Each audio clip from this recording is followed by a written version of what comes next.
আপনি দেখলাম যে পথে যেতে যেতে এখানে এসে চাকরি চাই বাংলা, নিয়োগ চাই বিজেপি, তাই এখানে আপনি এদের যে ব্যালট পেপার তাতে আপনি লিখলেন চিঠিতে, যে চিঠি নবান্নে যাবে বলছেন এনারা, এবং আপনি সেটা লিখে জমা দিলেন।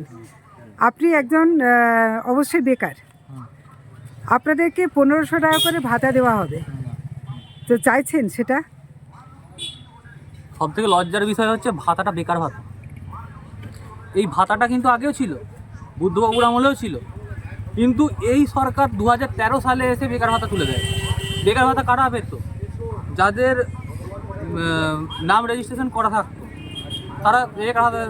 এমপ্লয়মেন্ট এক্সচেঞ্জে, হ্যাঁ, এমপ্লয়মেন্ট এক্সচেঞ্জে যখন তাদেরকে তারা ভাতা পেত, কিন্তু তাদের ভাতাটা বন্ধ করে দেওয়া হয় 2013 সালে। আজকে হঠাৎ এই সরকারের কী মতিভ্রম হলো যে সে 2026-এ এসে আবার ভোটে জেতার জন্য 1,500 টাকা দিয়ে শুধু ইয়ং জেনারেশনদের মাথাগুলো কিনতে চাইছে। আজকে বুদ্ধবাবু যখন বেরিয়ে আসেন রাজভবন থেকে, মাথা উঁচু করে বেরিয়ে এসেছিলেন। আমি বলি, আজকে যদি টিএমসি হেরে যায়, সেই মাথা উঁচু করে তিনি বেরোতে পারবেন? আজকে শহীদ দিবস পালন করা হয় 21শে জুলাই, 14 ফেব্রুয়ারি পালন করেছে টিএমসিপি। আমি এইটা দেখে চাকরি চাই বাংলা, আমি এটা দেখে দাঁড়াইনি, আমি দাঁড়িয়েছি পুলওয়ামা অ্যাটাকটা দেখে। এটা আমার দেশের সৈনিকরা সেখানে শহীদ হয়েছেন। আমি 21শে জুলাইয়ের কোনো শহীদের নাম আমি জানি না, কিন্তু পুলওয়ামা অ্যাটাকটা সম্পর্কে আমার কিছুটা হলেও আইডিয়া আছে। আমি চাই যে পরবর্তী যে মুখ্যমন্ত্রী হবে সে যেন বুদ্ধদেববাবুর নীতি আদর্শে যেন চলে, তার মতো করে, মানে তিনি যেমন করে ভাবতেন রাজ্যে শিল্পায়ন। আজকে সিঙ্গুর কত একর জমি সে পড়ে রয়েছে, সেখানে না হচ্ছে চাষাবাদ, আর শিল্প তো আটকেই গেল। টাটা সব বাইরে চলে গেল। ব্যাঙ্গালোর যে আজকে ব্যাঙ্গালোরে শিল্পোন্নতি হচ্ছে, ব্যাঙ্গালোরে সবাই চাকরি করতে চলে যাচ্ছে। আমরা কি করছি? আমরা কিছু করতে পারছি না। কোথায় শিল্প? সব শিল্প। সরি, কষ্ট হয়। হ্যাঁ, কষ্ট তো অবশ্যই। একটু নামটা যদি বলেন। সৌমিত্র ব্যানার্জি। আপনারা যে যুব সমাজ আজকে চাকরি চাই বাংলা, বিজেপিকে তাই আপনারা চাইছেন, এই জায়গায় দাঁড়িয়ে আপনারা 2026 সালে পরিবর্তন আনতে চাইছেন। এই যে শিক্ষিত যুব সমাজ আজকে যেখানে চাকরির দাবিতে পথে পথে ঘুরে বেড়াচ্ছেন, পুলিশের হাতে নির্মমভাবে প্রহৃত হচ্ছেন, মার খাচ্ছেন, এই অবস্থাতেও আপনারা পুলওয়ামা হত্যাকাণ্ডে শহীদদের যেমন শ্রদ্ধা জানাতে এসেছেন, একই সাথে আপনাদের কর্মসূচি চাকরি চাই তাই বিজেপিকে চাই, এই কর্মসূচিও পালন করছেন। কতটা আশাবাদী 2026 সালে আদৌ যদি পরিবর্তন আসে, তা আপনারা কতটা মনে আশাবাদী যে আপনারা স্বনির্ভর হতে পারবেন? দেখুন, প্রথমেই আপনার আরামবাগ টাইমসের মাধ্যমে একটা আমরা দুঃখ প্রকাশ করতে চাই। 2019 সালে যে শ্রীনগর পুলওয়ামাতে যে দুর্ঘটনা ঘটিয়েছিল পাকিস্তানি জঙ্গিরা, আমাদের ভারত মায়ের বীর সন্তান, যে সকল আমাদের দাদা, প্রত্যেকটা স্যার যারা মারা গিয়েছিল, যে বীর সন্তানদের শ্রদ্ধাঞ্জলি জানিয়ে আমি কিছু কথা বলছি আপনাকে। যে চাকরি বলতে বাংলায় চাকরি বলে কিছু নেই। আজকে যে সকল স্যারদের কাছে আমরা পড়াশোনা করেছি, সেই সকল স্যারেরা আজকে রাস্তায়, সেই স্যারেরা যে রাস্তায়, যারা আমাদের শিক্ষা দিয়েছে তারা যে রাস্তায়, কেননা তাদের চাকরি চলে গেছে, তাদের নিয়োগে তাদের চাকরি চলে গেছে। যে কিনা যারা আসলভাবে যারা পরীক্ষা দিয়ে যারা চাকরিটা করছিল, তাদেরও চাকরি গেছে। তার সাথে যারা দুর্নীতিভাবে আজ তৃণমূল সরকার, এই যে সরকার যাদের চাকরি দিয়েছিল তাদেরও চাকরি গেছে।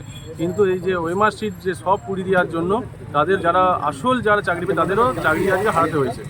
এরপর যে প্রথম কথা, আজকে আমাদের যে মাননীয় মুখ্যমন্ত্রী আজকে আমাদের প্রত্যেকটি ঘরে, প্রত্যেকটি বাড়ির প্রতিটি দিদি বোন প্রত্যেকেই স্বাবলম্বী হচ্ছে।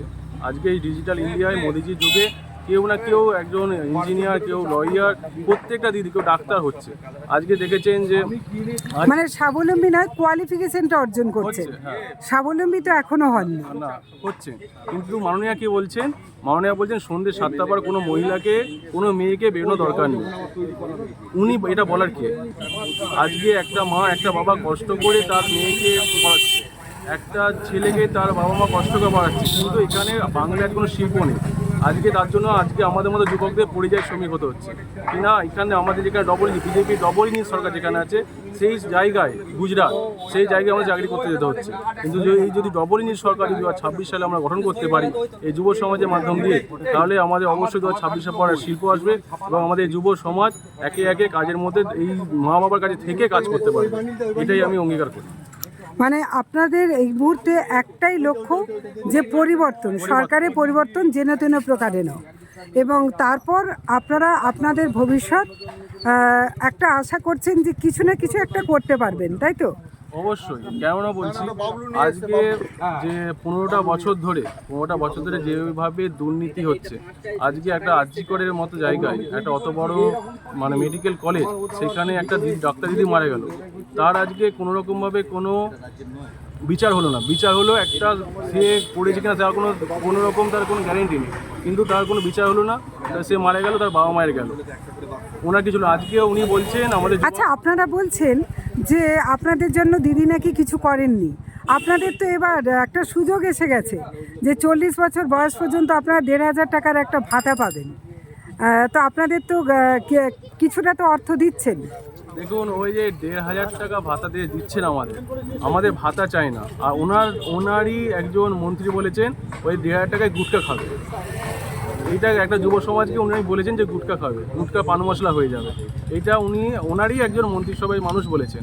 মানে উনি গুটখা শিল্পকে কি স্বনির্ভর করতে চাইছেন? গুটকা শিল্পকে স্বনির্ভর করতে চাইছেন।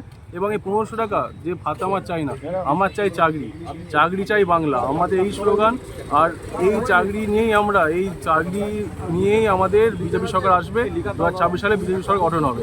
আর আপনার এই মাধ্যম দিয়ে আমি বলতে চাই, প্রত্যেকটি মাকে বলতে চাই, প্রত্যেকটি দিদিকে বলতে চাই যে এই ভাতা নয়, নিজের ঘরের ছেলেকে, নিজের ঘরের মেয়েকে স্বাবলম্বী করতে নিজে হাত শক্ত করুন এবং বিজেপির হাতকে শক্ত, মোদির হাতকে শক্ত করুন।